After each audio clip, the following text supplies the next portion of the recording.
Olá pessoal, mais um TechCast. Hoje eu estou com essa pessoa fantástica que vai ensinar pra gente o que é educação parental. Eu também não sei o que é, mas eu vou descobrir hoje. Eu estou aqui com minha amiga, Keline Barros. Keline, que prazer você aqui com a gente. Ai, Coisa que boa. que honra, eu que agradeço, né? É isso, rapaz. A gente, nesse tempo que a gente fala tanto sobre essas coisas, né, Keline? Mas antes, Keline, vamos saber quem é Keline. Bom, eu sou uma mãe, Sim. eu decidi fazer diferente, né? Eu comecei a estudar porque eu queria educar meu filho, eu acabei que tudo isso era sobre mim, era muito mais sobre mim do que sobre ele. E nesse mergulho foi... eu sou uma filha do Deus vivo, então o Senhor, Ele foi me levando a lugares que eu nunca imaginei estar. Então hoje eu sou uma educadora parental, sou formada pela Escola da Educação Positiva, sou certificada em neurociências e trauma na infância, tenho certificações em agressividade, comunicação não violenta, mas tudo isso foi porque eu entendi qual era o meu propósito e não podia ficar só em mim, né? Eu comecei pensando em mim, mas depois eu vi que eu precisava levar isso para outras mães. Então acho que a profissão do educador parental, que é algo tão inovador, é cuidar de quem cuida, porque se eu tenho uma mãe nutrida, eu tenho um bebê nutrido também, então a começar em nós. Coisa boa, rapaz. Então, a educação parental que você fala é É a ciência, tratar as mães, é a cuidar de quem ciência cuida. do desenvolvimento humano, é a gente poder trazer um olhar, porque a gente estuda para tanta coisa, né, Renato? Não é. Mas a gente não estuda para ser mãe. Eita, E não é intuitivo, porque a gente tende a repetir o que a gente recebeu. padrões.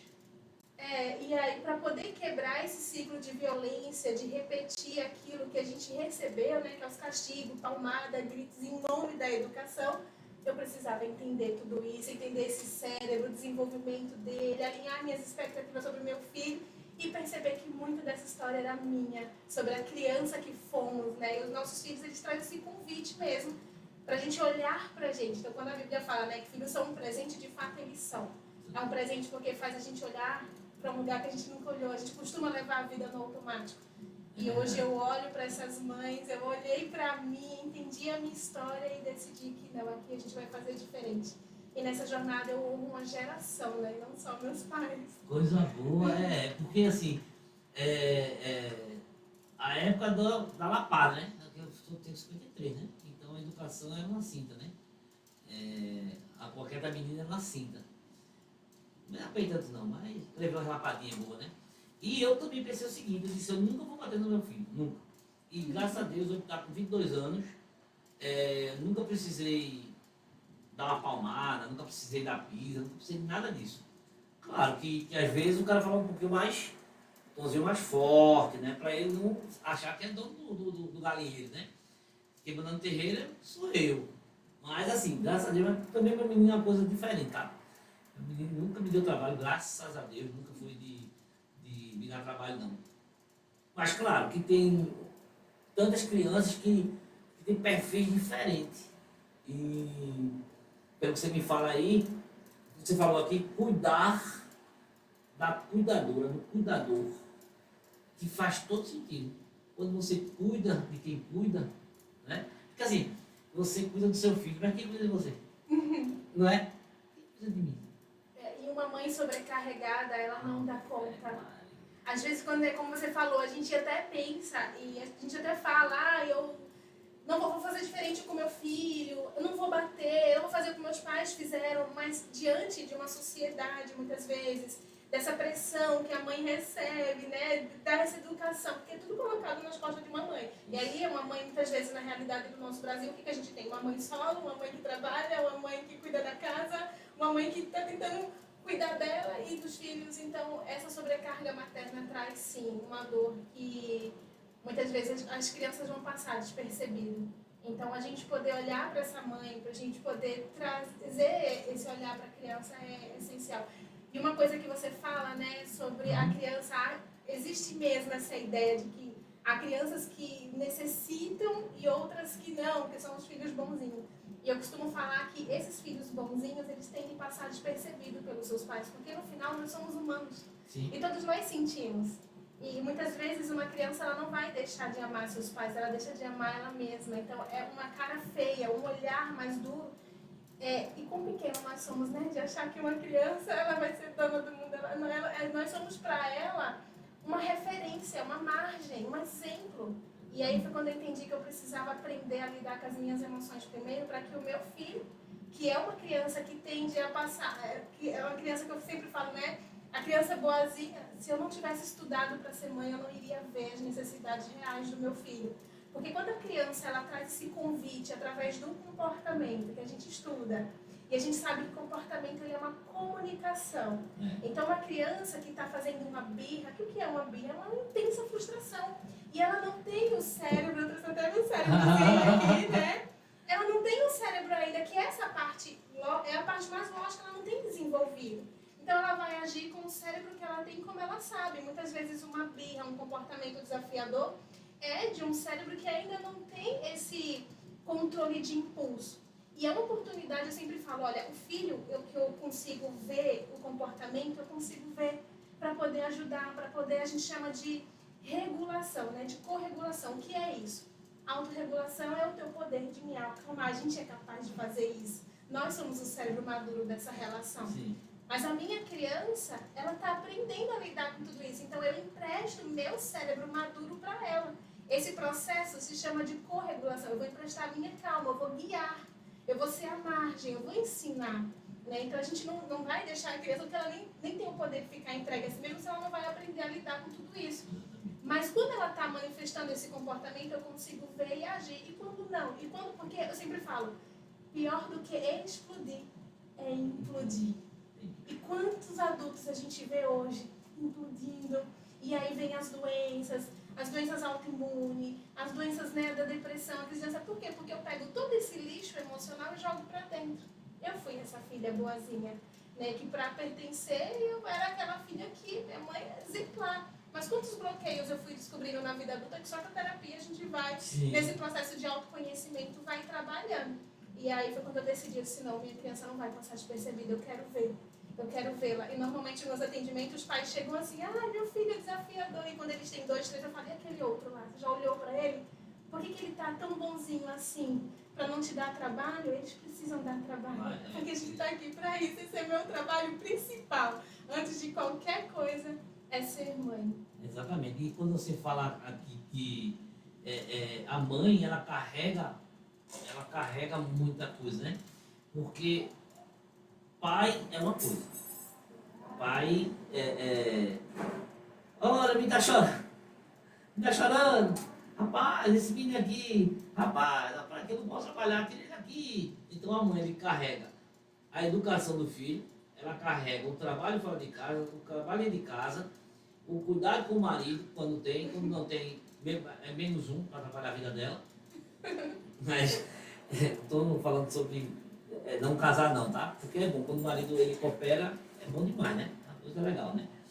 Então, assim, dentre essas tantas coisas aqui, acaba que, coitado da criança que sofre, né? Porque a vida está estourada, né? Já está cansada, que acorda, sei lá, 4h30, 5h da manhã, para fazer café da manhã, para arrumar menino para colégio, fazer o café do marido, também sair para trabalhar, e deixar o almoço pronto, e volta para casa, volta preocupada, já chega, pega o menino, já pega para fazer a janta, já leva para casa. Aí tá super carregada de emoções, e às vezes carrega na criança. O pai também, o pai nem devia descarregar, porque o pai ele não tem essas funções todas, né? O pai é mais tranquilo, porque às vezes mas rapaz, papai é tão calmo, né? Mamãe é que é brava, né? O pai, né? O pai é bonzinho, né? A mãe sempre é brava na história, né? Porque como eu lá em casa só era assim, Renato ficava pulando na cama, como eu deixava. Para, deixa ele pular, rapaz. Mas é porque eu estava naquele momento só ali, né? Com ele na hora de dormir, eu estava para dormir e ele ficava pulando na cama, daqui a pouco ele se deitava e dormia. Mas aí que tá, na hora de explodir, né? Explodir é melhor que implodir. Pior do que explodir é implodir. É jogar pra dentro, né? Toda a agressividade. Que a agressividade, na verdade, todos nós temos. Eu sempre falo, imagina se a gente passa por esse mundo, muitas vezes de tantas injustiças e não sentíssemos raiva. Então, a raiva, a Bíblia fala o quê? Né? Quando a gente leva para a Bíblia que irai-vos e não pequeis. Então, o pecado ele não está no sentimento da raiva, da ira, né? É justamente para trazer esse movimento, para a gente se posicionar. Tem algo que está ferindo aqui. A gente vai sentir isso justamente para colocar esse limite. Então, a raiva ela é natural, esperada e saudável, né? É fundamental. A questão aqui é a forma como eu lido com ela. E para isso eu preciso aprender, né? Então, para ensinar, eu tive que aprender. Até porque a gente não vai levar uma criança para um lugar que nem nós estamos. Exatamente, porque nem nunca foi, né? Então realmente é um trabalho assim, que quando a gente olha para essa mãe, como que ela vai fazer isso tão sobrecarregada também de tudo, né? Porque eu preciso estar bem. A mãe, ela tem a ciência atrás que elas têm uma fusão emocional com a criança. A criança, ela sente muito o que a mãe sente.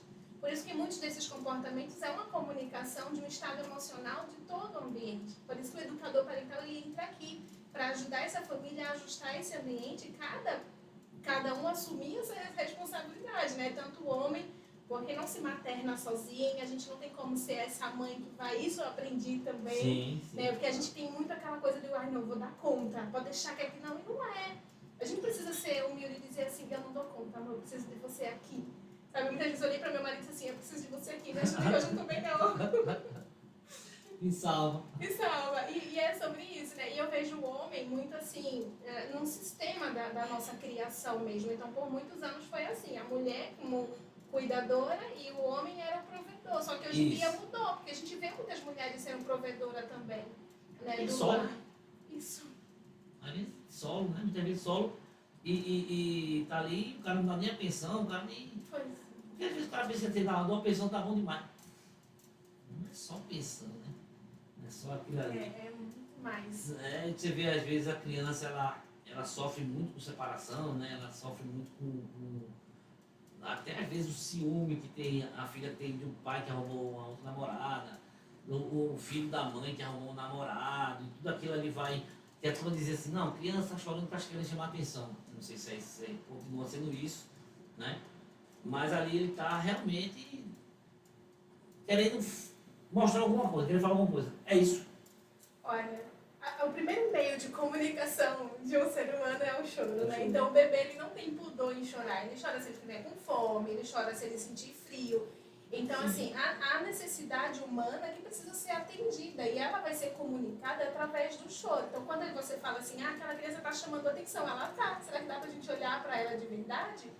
E quando a gente fala de uma separação, hoje a ciência traz estudos que a gente chama de ACER, né? Que são adversidades vividas na infância. Então, muitas coisas que a gente vai vivendo vai moldando mesmo nós, né, como ser humano. E cada experiência que nossos filhos... Mas uma coisa que eu sempre falo, olha, cada filho vai contar a sua própria história, porque tem coisas na vida que a gente não consegue realmente ter esse controle. Porém, uma coisa que a gente sempre fala é que o trauma, ele não é pelo que você passa. É o que acontece dentro de você pelo que você passa. Então, a questão está nesse desamparo, porque numa questão de uma separação é dolorosa já, sabe? E os pais estão muito feridos, então a criança, como eu trouxe, né, ela vai sentir todo o ambiente. A questão não está nessa separação, que muitas vezes num casamento tão disfuncional, estar junto também não vai ajudar, às vezes a separação é até melhor. Mas é a forma como eu vou ser suporte para essa criança, sabe? E essa parte, pronto, falando em separação, a parte de educação parental também entra na parte de alienação parental, né? A gente tenta reduzir danos, né? O que eu sempre falo, gente, a perfeição, ela não existe. Mas a gente está aqui para reduzir danos, é a gente fazer o melhor que a gente consegue com o que a gente tem. Então, há situações na nossa vida que são inevitáveis, como um acidente, mas o educador ele vai entrar justamente para ser esse suporte. O que eu posso fazer para reduzir danos na vida do meu filho, sabe? Para tentar ser melhor ainda de tudo que ele já está vivendo, passando, ou melhor até mesmo do que eu recebi. Então, é justamente ajudar essa família a olhar para essa criança, a olhar para eles mesmos, né? Porque a gente também tem a nossa criança interior e que na hora de acolher o meu filho, eu preciso primeiro me acolher. Muitas vezes é sobre isso também. Então, assim, Aline, resolver aqueles problemas de quando criança para se colocar numa posição mais adulta, com mais capacidade, né, isso, e poder dali para frente tomar conta, né? Cuidar, porque nossos filhos são presente de Deus, mas que Ele toma de volta, né? Que a gente dá o seu tempo com a gente, depois a gente vai embora e fica só com Deus aqui na Terra. E quando isso acontece, de você cuidar e tal, e eu já vi muita história assim, filho querido. Então, assim, nessa maturidade, eu não sei o que é filho querido, porque eu só tive um filho querido, né? Eu sou mãe de um só Eu sou também, né? Mas todo mundo fala, porque fulano é o filho querido da mamãe, é o querido do papai. Existe. Olha, desde os tempos da Bíblia que isso foi um grande problema, né? A gente vê pela história de José, que foi o filho querido, e aí o quanto que os irmãos lidam com isso. Então, assim, mais uma coisa assim que na nossa sociedade a gente vê um trauma inserido, transgeracional, porque no mundo ideal a gente amaria todas as crianças. Mas no nosso mundo a gente costuma amar só a nossa. Então, quando eu falo de ninho evoluído, que é justamente nesse lugar como sociedade, quando a gente se coloca com responsabilidade, a gente percebe que o quanto que a gente precisa ter compaixão, porque as crianças, elas são o futuro. Então, as crianças de hoje é o futuro da manhã, sabe? Então, se a gente não olhar como sociedade, eu falo, e aqui é quando eu digo, todos somos responsáveis pela educação de uma criança, todos nós. Quando a gente vê uma criança, né, um adulto agora que foi para um caminho completamente errado, no mundo das drogas, né, ou um caminho assim que a gente vê, e eu olho e falo assim, então todos nós falhamos. Quando uma mulher, por exemplo, ela sofre, tem um abusador e sofre, enfim, né, essas violências que a gente vê é porque todos nós falhamos. Falha o Ministério Público, falha a escola, falha a igreja, falha a família, falha todos nós, porque todos nós somos responsáveis na educação dessas crianças. Somos uma aldeia, né? Rapaz, tá falando isso aí, acho que vou cortar agora a coisa, porque aqui no espaço vai estar, eu sou conhecido de estragar a educação. Porque criança aqui pode tudo. Eu chego uma criança aqui, eu vou brincar com ela, eu vou assistir televisão, eu boto cinema, eu faço algazarra, a mãe e o pai vai, não deixa não, pode fazer. Eu sou deseducador parental, eu sou deseducador, porque eu deixo fazer tudo. Eu já disse, meus netos lá em casa, ninguém vai falar nada, é zero. Porque, não, mas ele vai derrubar. Então quem vai? Que não é criança. Ele não sabe que isso aí custou dinheiro, ele sabe que isso aí é raro, ele sabe que isso aí não sabe nada. Para ele isso aí, qualquer coisa ali é a mesma coisa. E o brinquedo é a mesma coisa. Então, e aqui eu costumo dizer, eu digo às vezes, olha, passou da porta para dentro. Eu não gosto de reclamar com criança, não. Uhum. Mas esse menino é danado. Eu digo, mas mais danado que ele sou eu. E aí vai brincar. Olha, tem uma fofinha linda, maravilhosa, que vem aqui com a mãe dela, Cati. Rapaz, essa menina chega aqui, a gente pinta e borda. A gente brinca, a gente joga, a gente vê televisão, a gente canta, a gente dança. Faz tanta coisa aqui dentro. Eu vi menino de novo. Eu tô certo, eu tô errado. Olha, a gente tem muito medo de ser esses pais permissivos, né? Mas uma coisa que eu costumo falar é que eu permito muita coisa. Eu permito que meu filho seja criança, eu permito que ele brinque. Por que a gente tem tanto medo de sermos permissivos e não temos o medo de sermos autoritários? Né? E permissividade aqui, ele é muito diferente de negligência. Então, assim, mas eu permitir que meu filho seja criança, e uma coisa que eu sempre falo, gente, o limite ele existe. Porque o limite ele é a segurança, mas eu sempre me pergunto, esse limite envolve vida ou morte? Seja ela física ou espiritual? Porque senão, não há o que temer. Quando eu vou para a Bíblia, né, eu falo da Bíblia por quê? Porque foi o meu propósito. Quando eu comecei, né, na verdade, tudo isso aqui começou com um pedido de oração. Então, assim, eu tinha muito medo de ser mãe. E mesmo num contexto de uma mulher casada, já há 6 anos dentro de um casamento, já tinha certas coisas que eu tinha conquistado, né, ali que a gente faz todo o planejamento, mas o plano maior é de Deus, porque se realmente eu voltasse atrás, eu ia ter estudado muito mais e começado isso muito antes, né? Então a gente se preocupa com o berço, com o quarto da criança. Gente, a maior preciosidade que a gente pode dar aos nossos filhos é a presença. É verdade. E quando eu o Senhor falava muito. Cada vez que eu estudava sobre a neurociência, o Senhor falava no meu coração. Isso tem na Bíblia. E quando eu vou para a Bíblia, em Salmo 103, tem uma passagem muito linda que diz assim, que Deus ele não vive nos repreendendo. Então, essa coisa da gente passar a vida repreendendo, dizendo um monte de não. Eu não estou preocupada com os não que eu dou pro meu filho, mas o tanto de sim que eu dou para ele, sabe? E eu tenho certeza que essas crianças, quando chegam aqui, se sentem seguras, se sentem crianças, se sentem, sabe? Felizes. Nenhuma criança machucou aqui até agora. Pois é. Então, Chega assim, aqui, quando que eu vou colocar um limite no meu filho? Se ele tiver uma escada, vai se machucar? Né? Se for perto de um fogão, se for algo assim. Eu lembro do meu filho pequenininho, Renato.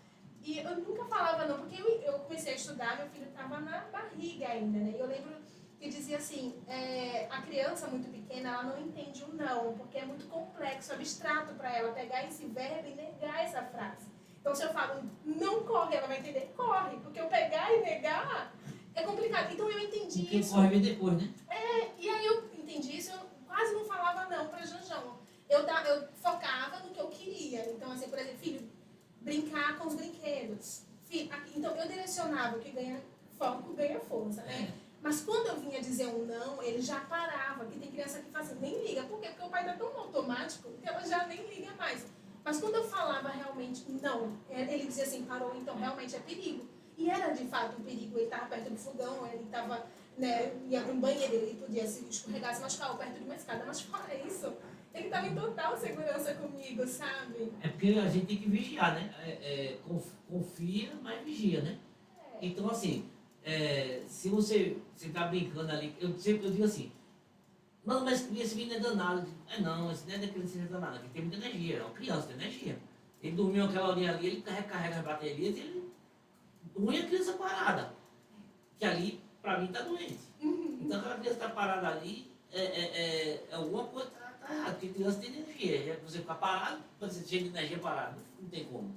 E criança curiosa, criança gosta de conhecer as coisas, de ver, de testar, né? E você deixa, agora só que você vai olhando, né? Você vai, se for uma coisa perigosa, como você disse, ó filho, aí é ruim porque você pode cair e se machucar. Isso. E assim, nós somos o cérebro maduro da relação, né? O que Isso. você fala de... Nós temos que preparar esse ambiente para eles, porque esse cérebro está aprendendo, ele é curioso. Inclusive, quando a criança ela perde esse interesse de aprender, então porque já teve muita coisa aqui atrás, né? Porque o nosso cérebro ele começa a registrar desde a gestação. Então, muita coisa já aconteceu para a criança não gostar de estudar, por exemplo, porque elas são muito curiosas. Então, é a gente preparar o ambiente, por exemplo, a tomada, colocar proteção mesmo, sabe? Até que ela entenda que ali dá choque, mas enquanto isso, eu vou preparar, como você disse, eu vou tirar o que de fato é perigoso do caminho para que ele possa... Tem uma criança dentro de casa. Isso, eu tenho uma criança, né? Exatamente. Né? Assim, ponta de mesa, tem que colocar, que ela não sabe que é ponta de mesa, ela vai bater na cabeça e vai se machucar. Então, você protege, né? Aquela proteção. Não é proteção, assim... Ele fez errado, aí, não, ele fez errado, não, tudo bem, faça, meu filho. Como você falou, não está mexendo com vida, não está mexendo com nada que possa prejudicar ele espiritualmente, fisicamente, ou as leis, né? Mental. E mental que a gente fala, quando a gente estuda, a gente diz que a criança, se você fica o tempo todinho, essa criança é muito burra, essa criança é muito lerda, essa criança não sei o quê. Ela acaba compreendendo que ela é mesmo, né? E ela assume aquela, né? O papel de lerda, de lenta, de burra, assume e vai para a vida toda, né? E vai ter que tratar lá na frente. A gente chama de o poder do discurso materno. Então, aquele bebezinho que ele nasceu, ele está descobrindo o mundo, ele está, né, ali aprendendo. Então, e ele acredita muito no que a gente fala. Né? Então, se minha mãe está dizendo isso, a minha mãe, que é minha referência, né? Que é a pessoa que eu mais amo, que é o meu cuidador, então eu sou.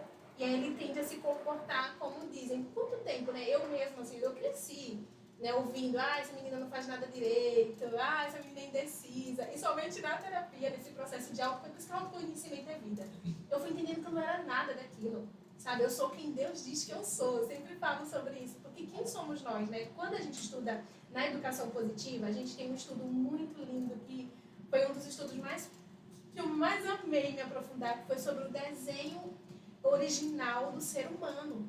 Então, quem nós somos verdadeiramente, com a nossa essência, com a nossa autenticidade, antes de vir todos esses rótulos, antes de vir todas essas ideias, né, que as pessoas colocam sobre a gente, quem nós somos? Exatamente. Então, assim, porque quando dizem que... Mesma coisa, quando fala assim, é super inteligente, não sei o que lá, isso também começa a estimular e às vezes a criança, isso eu ouvi falar onde, não me lembrar, que você superestima a criança e ela começa a ter trauma com erros. Também, né? É quando a gente fala dos elogios, assim, o Muitos cuidado elogios, que a gente precisa ter. Porque ela começa a frustrar de errar. Ela acha que não está permissiva a errar. Isso. E errar faz parte do jogo, né? Uhum. Eu digo para as pessoas que aqui na empresa, as pessoas podem errar. A gente não tem como não errar, né? Somos humanos. E não se cobra tanto, esse negócio que está se cobrando, porque eu tenho que ser, eu não sei o que. Não, cara. Às vezes as pessoas, eu quero vir para cá, eu quero ganhar muito dinheiro. Eu digo, mas é dinheiro que vai te fazer feliz? O que vai te fazer feliz? Né?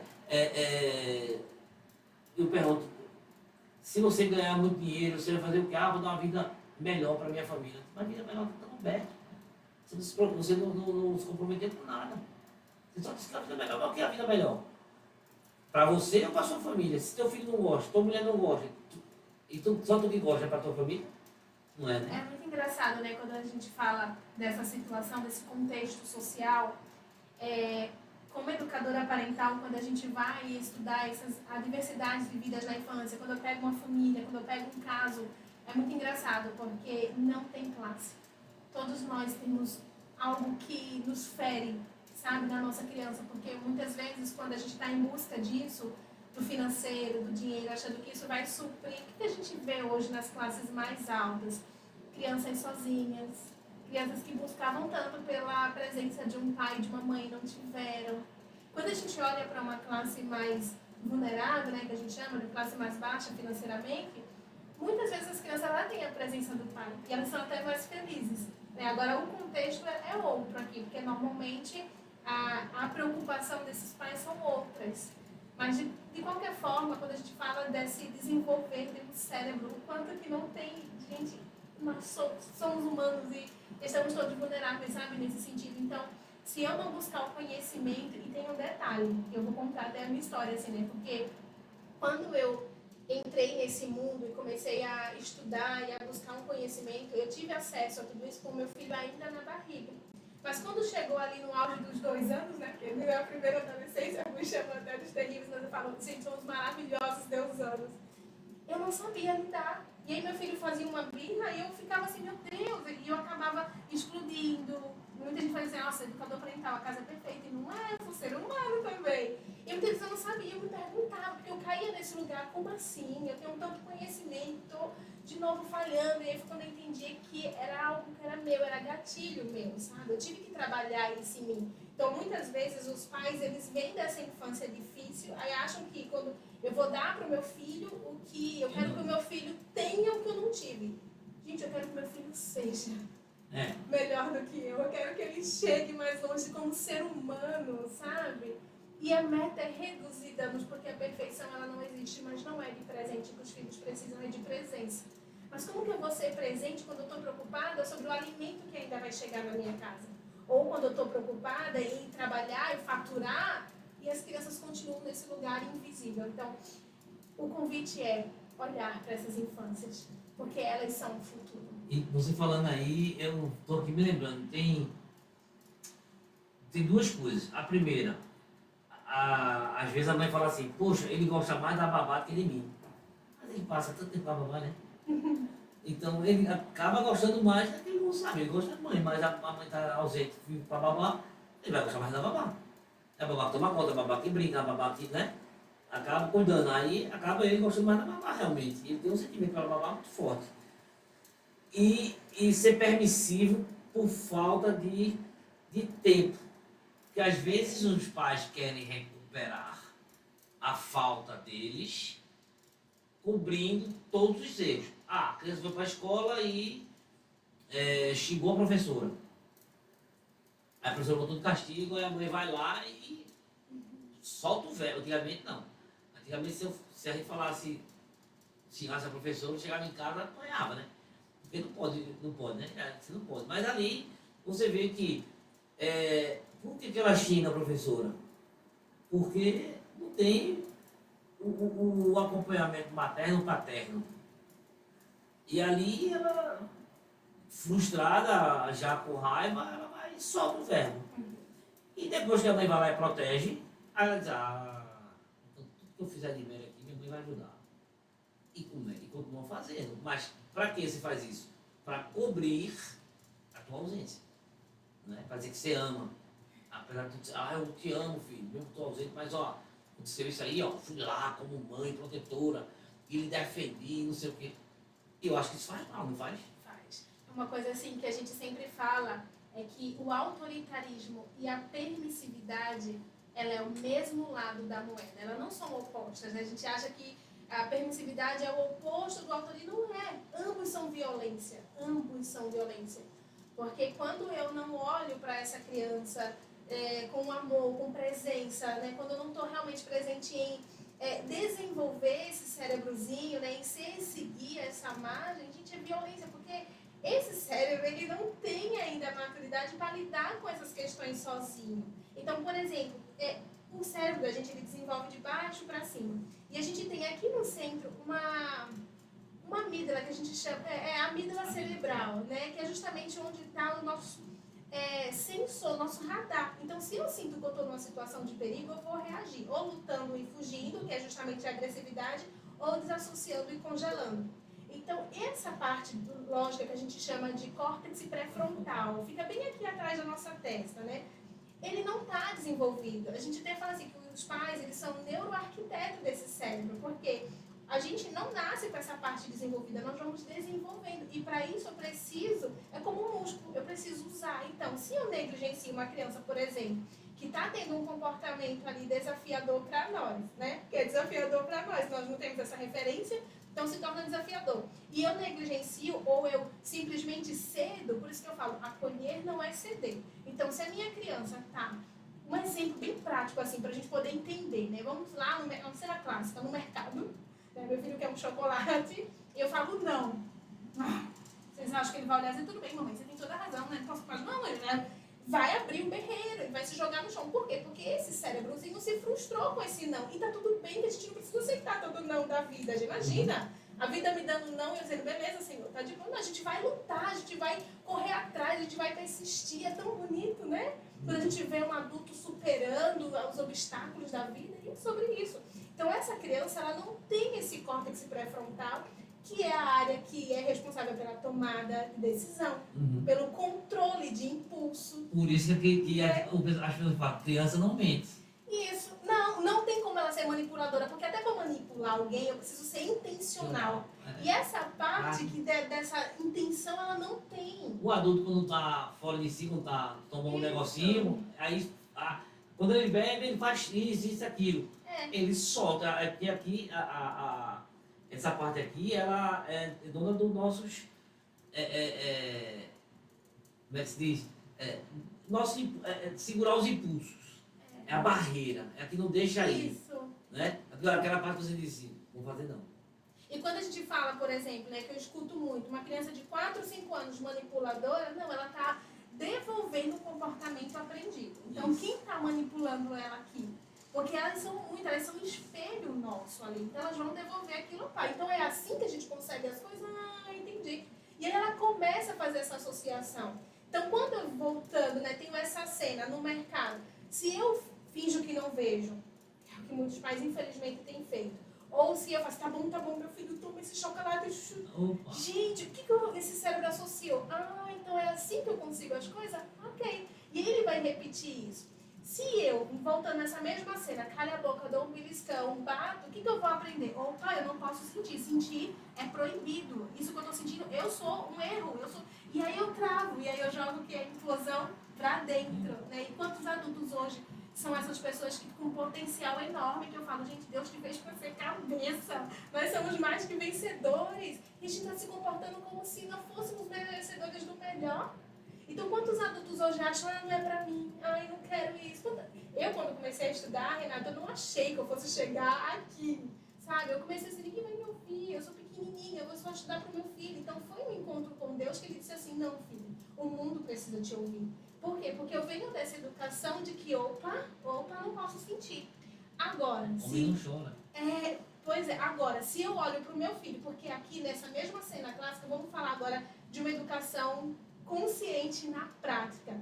Quando eu olho para o meu filho tendo essa frustração, né, dentro do mercado, eu entendo já que não é sobre o chocolate. É sobre como ele se sente diante disso tudo. Então não é mais sobre aquele chocolate que eu não dei, é sobre a raiva que ele está sentindo. E eu vou olhar para ele e vou dizer assim, amor, tá tudo bem, tá? Se sentir assim, eu tô aqui do teu lado. E aí a gente vai trazendo a minha calma, vou trazendo ele ali, sendo esse suporte. Eu sempre falo, não é sobre deixar a criança chorando, mas é permitir que ela chore, porque o choro é isso, eu preciso pôr para fora. E eu tô aqui. E aí quando esse cérebrozinho vê que ele tem esse, opa, eu tô sentindo isso, a mamãe tá aqui, ela nomeou. Você tá sentindo, filho, você tá frustrado, você tá com raiva, eu nomeio para ela. Porque você queria aquele chocolate e agora não é hora, eu entendo, eu tô aqui para você. Pronto. Aqui eu estou ensinando algo preciosíssimo sobre domínio próprio, sobre como eu vou lidar com as minhas emoções, porque a vida vai se frustrar inúmeras vezes. E quando a gente acha que a gente está criando um filho fraco, não estamos, muito pelo contrário. A força, a ciência traz, né, a neurociência, que a nossa força, ela está justamente no suporte emocional que eu tenho. Quando eu faço isso, eu nomeio, eu dou esse direcionamento, eu ajudo a criança a navegar, eu crio, a ciência fala que são bainhas de mielinização, que é uma capinha de gordura que vai envolvendo esses neurônios, que vai criando essas conexões. E aí hoje, como adulta, como é que eu lido com a minha raiva? Como é que eu lido com esse sentimento de intensa frustração que me leva a um lugar? Como é que eu lido? Então eu vou ensinar para o meu filho isso desde pequeno, é a primeira coisa que a gente vai ensinar. Depois, quando ele voltar, né, quando o cérebro, porque tem a ciência explica o quê? Que quando a criança entra nessa frustração intensa, a parte lógica aqui do cérebro ele é desligada. Não adianta eu ficar levando palestrinha, mas você, filho, tem que entender. Mas não adianta, gente, é silêncio total, porque aqui já não, desligou, acabou. Depois que ele se regular, que a gente voltar à calma, e tem até um livro da minha mentora maravilhosa, que é a Maya Agman, né, que é A Raiva Não Educa, a Calma Educa. Então é na calma, os dois, o pai e a mãe regulado, é a hora de ensinar. E a palavra do Senhor diz o quê? Que a palavra certa, na hora certa, é como um desenho de ouro feito na prática. Então quando a gente usa a nossa palavra na hora certa em dizer, viu filho, você se frustrou, né? Mas eu estou aqui, a gente pode levar esse chocolate um outro dia, a gente pode fazer algo. Então ela está receptiva para ensinar e isso vai para a vida. Isso eu vou desenvolvendo esse cérebro de uma resiliência. Que aí sim, porque a vida já é dolorosa demais, a gente não precisa adicionar uma dose extra de dor. E aí é quando eu formo essa base aqui, relacional, que eu tenho sim um homem, uma mulher forte, que sabe lidar com os desafios da vida, que vai trazer à memória aquilo que lhe trouxe esperança, que é como que eu lidava com tudo isso. Porque hoje, por isso que eu falo, né, sobre o processo de autoconhecimento e por que o educador parental ele cuida de quem cuida. Porque eu tive que olhar para mim, para entender que estava tudo bem chorar, Kelly, né? Porque a gente aprende o quê? Engole o choro. Vou lhe dar motivo para você chorar com gosto. E aí você cresce quando sua criança faz esse convite maravilhoso, fala, o choro é perigo. O cérebro registrou o quê? O choro é perigo. Cala esse choro. Não é sobre isso. Tá seguro aqui, nós estamos seguros, né? Então, é esse conhecimento que eu levo para os pais e trago eles junto e a gente vai junto navegando e aprendendo tudo isso. É incrível. Arretado, rapaz, que aula, viu, gente? Aí, ó, essa aula que essa moça está dando aqui pra gente é importantíssimo. E eu tenho os palavras que antigamente comigo, eu dizer o seguinte, ó. Por não poder errar, você que quando é criança, para não tirar nota baixa para reclamar, levar pisa, o menino acaba filando. Filando, colando, né? Quando ele está Quando ele é criança, ele coloca a culpa em alguém. No irmãozinho, no outro. Ele começa na juventude, ele começa a filar na escola e no trabalho ele começa a colocar culpa em todas as coisas. Eu digo assim, geralmente quem se defende, ele tende a ofender. Então ele diz, não fiz porque também essa impressora aqui é ruim, não fiz porque o computador é lento, não fiz porque o ar-condicionado não presta, aí você começa a ofender. Por quê? Porque você não pode errar. E como você falou aí da navegação, eu sempre tive medo de perder minha mãe. Até para falar isso era difícil. A mãe vai morrer, eu vou ficar sozinho agora. Porque enquanto ela está aqui, eu não estou sozinho, né? Na Terra. Embora 24 anos de casado, filho com 22 anos. Mas eu sinto minha mãe ali, estando viva, eu estou com alguém, tem alguém por mim. Nessa terra tem alguém por mim, né? Foi que uma vez eu conversando com um amigo, ele disse, cara, tua mãe, a mãe e o pai, ela é porto seguro. Ela é um porto seguro e você vai, navega, volta, vai, navega, volta, até você ter o seu barquinho. E agora tua mãe, teu pai te preparou para ser porto seguro de alguém. Porque ela vai embora, né, ele vai levar, e você agora é o porto seguro de alguém. Você não precisa mais de porto seguro. Você agora é um porto seguro de alguém. Então teu barquinho vai navegar até que ele vire um porto seguro. Foi aí que eu compreendi que realmente, quando minha mãe for, não é que eu vou ficar só. É porque agora eu sou o porto seguro do meu filho. Eu virei o porto seguro. E deixa ela aí, em paz, com Deus, né? Que é um momento que Deus traz, Deus leva, não é de curto tempo, nem longo tempo, é o tempo que Ele quis. Né? Então, eu aliviei de dizer assim, poxa, quando Deus levar minha mãe, eu não vou sofrer tanto. Eu achei que ia sofrer muito. Mas entendendo isso, é que agora eu sou porto seguro de alguém. Eu tenho que me comportar como porto, não mais como parquinho, né? E um porto seguro é como você está falando. Estamos aqui juntos. O porto é onde eu vou voltar, onde eu vou, né, ter toda aquela parte de descarrego, né? É onde eu vou contar para poder chorar, para poder desabafar, para poder, né? É mais ou menos isso. É isso, sim. Eu fiquei com os olhos cheios de lágrimas você falando, emocionada, porque eu falo muito sobre isso, sobre ser porto seguro do meu filho, né? Porque uma das questões dos pais é dizer assim, mas se meu filho não apanhar em casa, vai apanhar na rua. Mas a vida é difícil, se eu não ensinar aqui agora que a vida é difícil, como é que ele vai aprender? E na verdade, a vida é difícil, eu não preciso ser.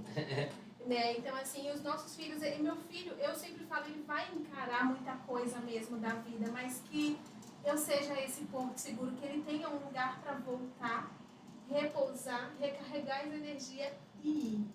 Sabe? É isso que faz a gente ser forte. É a gente ter onde voltar, descansar e ir. E uma lei que ninguém escapa na vida é a lei da semeadura. Você planta, você colhe, né? E aqui a gente fala muito de responsabilidade. Então a meta não é um filho obediente, é um filho responsável. Eu assumo o que eu faço. Só que para isso acontecer, eu preciso ressignificar toda essa história, porque a punição, ela só desenvolve isso. Né? Esse medo, e a gente fica, você falando, né? Quantas vezes num casamento, a gente começou até falando de separação, mas quantas vezes num casamento a dor é exatamente isso, da gente não assumir a responsabilidade. E a gente fica sempre apontando o outro, mas porque você, não, a gente está se protegendo. Ou a gente está o tempo todo, eu sou um ego, eu sou isso, eu sou aquilo, né, jogando para dentro. Então a gente poder assumir isso, eu sempre falo pro meu filho, né, filho, nós vamos errar. A questão é sobre reconhecer e reparar. Né? Isso precisa ter coragem para reconhecer e reparar. E a gente poder seguir. Então, assim, que ele vai enfrentar um mundão, mas que ele se sinta seguro aqui para continuar essa jornada mesmo. E ser esse homem forte, né? Que essa força vem disso. E ser porto seguro é algo assim, poxa, lindo, né? E os nossos pais, eu sempre falo, né? Você falando da sua mãe, nossos pais foram incríveis, eles fizeram o melhor que eles podiam. Minha mãe cuidou de 4, viúva, meu pai faleceu, eu tinha 10, 11 anos, ela cuidou de 4, trabalhando 3 turnos, como funcionária pública. Então, assim, minha mãe, todo mundo tem sua mãe como guerreira, né? Mas a minha foi realmente, aquela que meu pai faleceu, ela não casou novamente, não teve mais namorada, ela viveu para os filhos de verdade. Então ela como funcionária pública, ela trabalhava 3 expedientes, foi professora, foi diretora, coordenadora e tal, de escola pública. Então ela, com 4 filhos, trabalha 3 turnos, 3 expedientes e cuida de 4 filhos. Ela soube educar a gente, né? Então, assim, graças a Deus, a gente se criou, né? Se criou. Porque ela não pôde fazer o que, que as pessoas dizem hoje em dia, não sei se é certo, né? Você não é criar a criança, é você treinar a criança. Eu não sei se isso é uma coisa certa, de dizer treinar a criança. Mas realmente porque o mundão vai vir aí, o mundão vai oferecer coisas, o mundão vai frustrar, vai bater, vai pisar, vai... E a pessoa tem que ir, né? Mundão é mundão, eu sou Porto Seguro. Eu digo, eu tô aqui. Eu digo, ó, meu filho, se você quiser testar 10 vezes, 20 vezes, 300 vezes, eu tô aqui junto de você, meu filho. A única coisa que eu tenho que fazer agora é tu. Eu não tenho mais nada para fazer. Conquistar minhas coisas, conquistei o que eu queria, já conquistei, já fiz minha vida, já meu casamento, já plantei árvores, já escrevi livros, já tive filho. Então eu estou aqui para ele, né? O que eu faço todos os dias é para ele, para minha família, para meu filho. E tem que estar junto mesmo, tem que estar agarrado.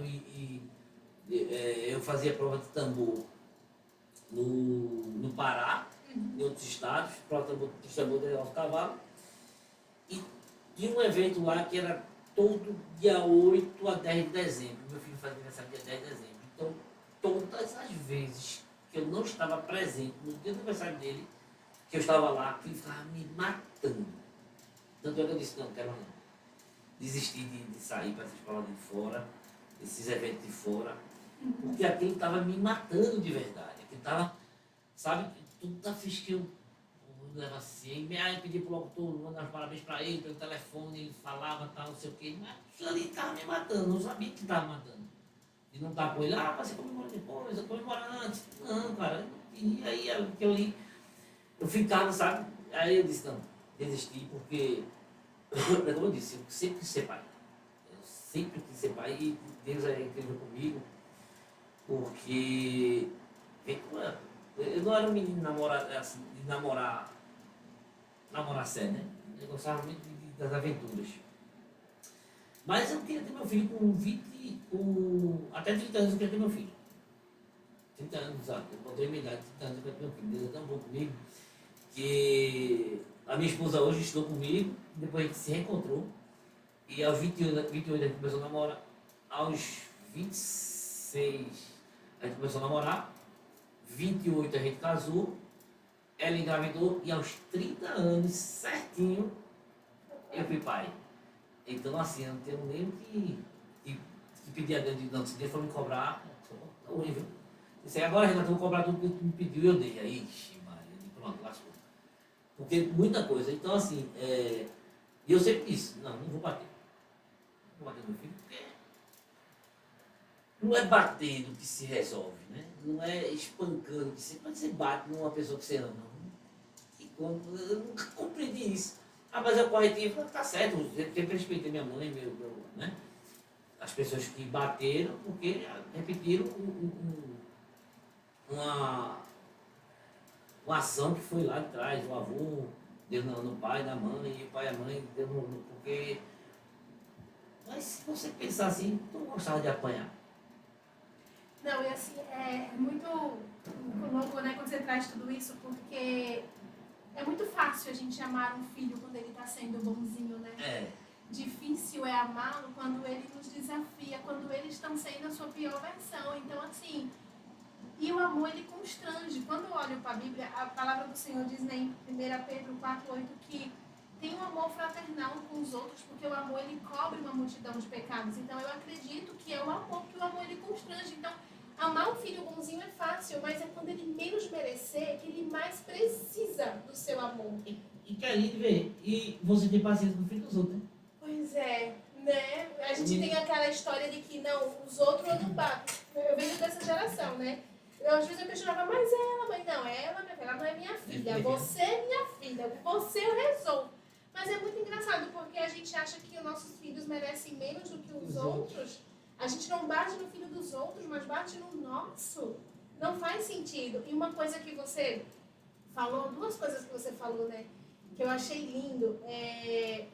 Primeiro que não existe realmente uma ferramenta, e existem muitas coisas na internet que distorcem sobre a educação positiva, né? Como se fosse uma ferramenta, como se fosse uma receita de bolo, como se fosse você quer isso ou você quer aquilo, e não é sobre isso, porque cada filho vai contar a sua própria história. E quando eu olho para um contexto social de uma mãe, não existe o ideal, assim, mas é o que é possível na realidade dela. Quando você falou da sua mãe, né, uma funcionária pública, não foi isso? Uma mãe solo, porque ficou viúva muito cedo, de 4 filhos. Gente, o que era possível para essa mãe dentro desse contexto, dessa realidade dela? E eu tenho certeza que ela fez o melhor e que ela reduziu danos. Uma vez minha mãe chegou para mim e disse assim, ela vendo, né, no meu Instagram, o movimento, e minha filha... Nossa, eu fui muito ignorante com você. Porque acho que ela começou a refletir nas coisas que ela foi fazendo. Eu disse, não, mãe, claro que não. Ignorante seria eu. Se em pleno século XXI fizesse as mesmas coisas. Porque na nossa época a gente nem TV a cabo tinha. Era anos 90, não tem que se cobrar. A senhora fez o melhor que a senhora podia, né? Então hoje... Sou não, sou dos 70. Então hoje a nossa geração de fato é a primeira geração a olhar para isso e a quebrar esse ciclo, sabe? Sim, claro. É uma geração de privilégios.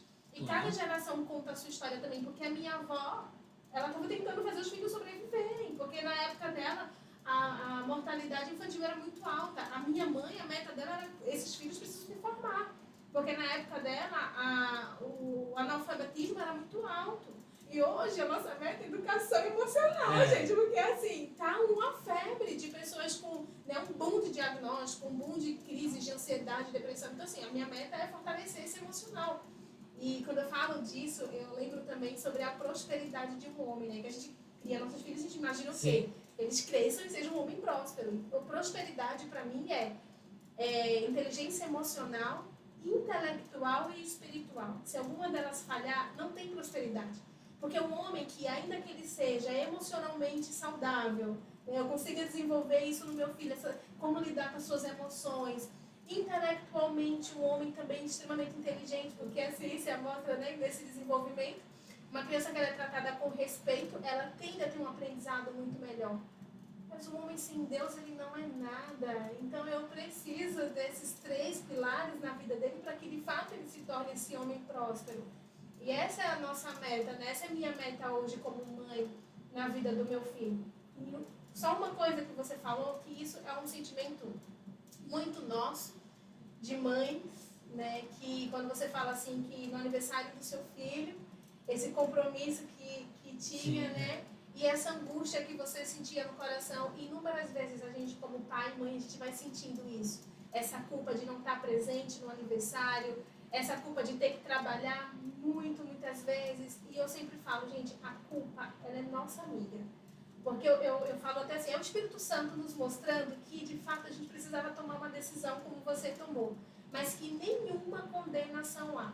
Sim. Então, a culpa ela é amiga, mas a condenação não. E a gente está fazendo o nosso melhor. Exatamente. Né? A gente vai errar, eu como mãe, como educadora parental, dentro da minha casa, tem erros, mas tem uma mãe que repara, reconhece, recomeça, até quando ele estiver adulto. Exatamente. Vou descobrir muita coisa, né? Será que fica adulto? Porque aí, hoje em dia ainda chama meu filho de negão. Eu abraço, eu dou beijo, me com o bigode também no mundo.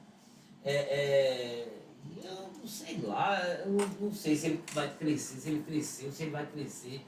Então vai estar na faculdade, fazendo odonto, fazendo na UPE. Dentro de faculdade, eu digo que ele vai para a escola, minha esposa fica com raiva. Eu vou levar ele na escola. Faz essa, fui levar ele na escola. Aí parece o quê? Uma criança, né? Esse menino repetiu quantos anos para estar na escola aí, né?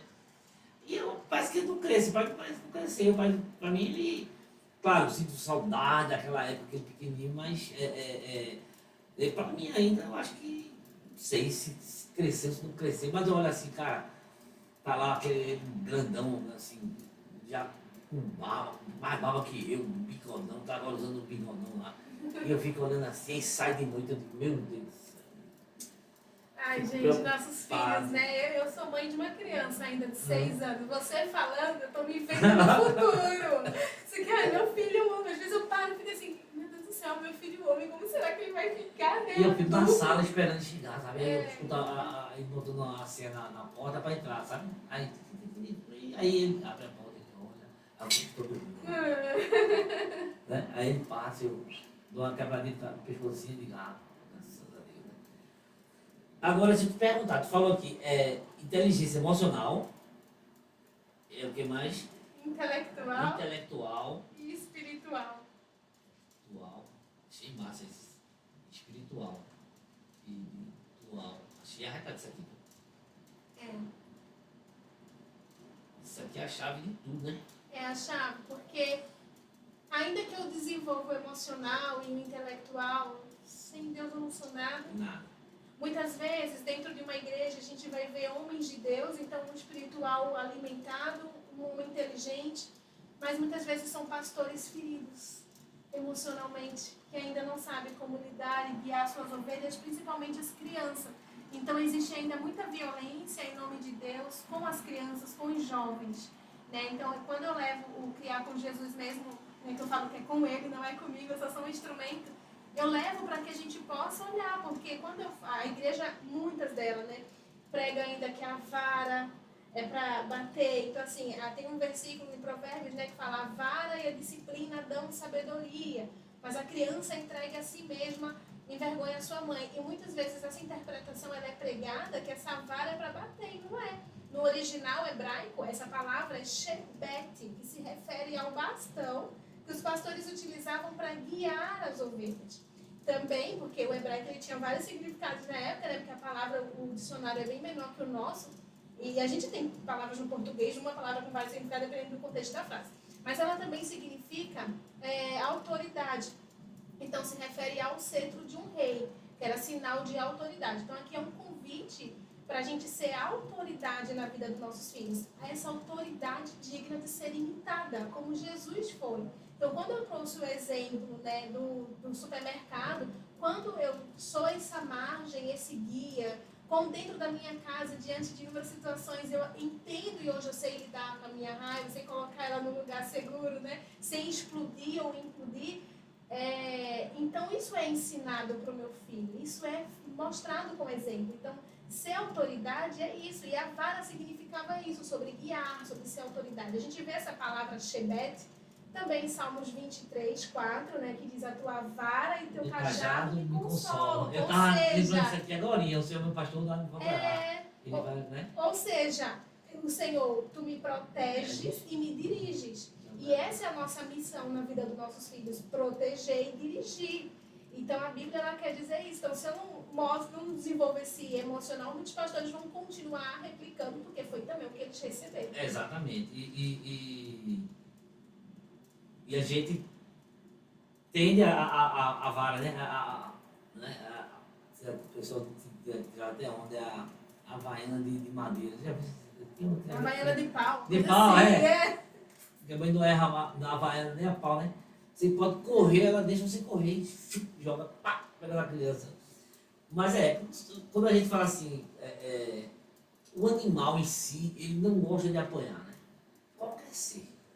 Se você pega um cavalo, mexe com um cavalo, e você bate bem, ele fica assustado. Você vai tocar, ele já não quer. A ciência hoje já comprova, né, que gritos, castigos e palmadas, elas afetam uma região do cérebro e ele não desenvolve. A gente tem até uma imagem de um cérebro de uma criança de 3 anos, duas crianças, ambas de 3 anos, uma onde eu tenho esse desenvolvimento emocional ali, né, a criança que brinca, que tem os pais presentes, e a outra que é negligenciada, que sofre inúmeros castigos, palmadas, porque o grito ele afeta a mesma região do bater.